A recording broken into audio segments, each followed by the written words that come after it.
BNP সরকার বারে বারে প্রমাণ করার চেষ্টা করেছে যতবারই দেশ পরিচালনা করেছে যে আপনাদের সাথে সংবাদ মাধ্যমের সাথে আমাদের কোনো রকম শত্রুতা নেই, কিন্তু তারপরেও কেন আপনাদের কমিউনিটির একজন কোয়াইট সিনিয়র সাংবাদিক কেন উনি বললেন যে সংবাদপত্র বিগত 30 বছর জিয়া পরিবারের সাথে সবচেয়ে বেশি অবিচার করেছে, বিশেষ করে 2001 থেকে 2006 পর্যন্ত। উনি আমার কথাও বললেন, উনি ম্যাডামের কথাও বললেন যে আপনাদের সাথে অবিচার করা হয়েছে।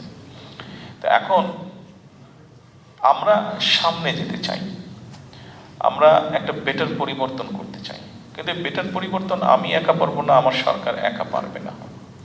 আপনিও এই দেশের অংশ, আপনিও এই সমাজের অংশ, আমাদের সকলকে মিলেই হতে পারে। হ্যাঁ, আমার যদি কোনো ভুল হয় আপনি আমাকে বলেন, কিন্তু ভুলটাকে আপনি যদি এমনভাবে উপস্থাপন করেন যে পত্রিকার কাটতি বাড়ানোর জন্য অথবা অন্য কোনো উদ্দেশ্যে, সেটা তো তাহলে উভয়ের জন্যই বোধহয় একটা সময় ক্ষতি বয়ে আনবে। ভবিষ্যৎটা আমরা এভাবে চাই, আপনি সমালোচনা, গঠনমূলক যদি সমালোচনা উইল ওয়েলকাম দ্যাট, কোনো সমস্যা নাই তো।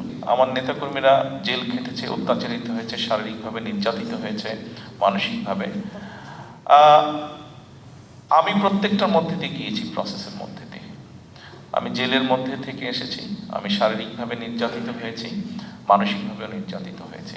আমার মনে হয় আমাদের চিন্তা করা উচিত এভাবে যে আমরা অ্যাকচুয়ালি এখন কি কন্ট্রিবিউট করতে পারি for the nation and for the people, for the country. এইভাবে আমাদেরকে বোধহয় বিষয়টা একটু চিন্তা করা উচিত। হ্যাঁ, আমার এই ক্ষতি হয়ে গেছে, ইন রিটার্ন আমার এটা পেতে হবে, বা এটা থেকে বোধহয় একটু আমাদের অবস্থান পরিবর্তন করা উচিত।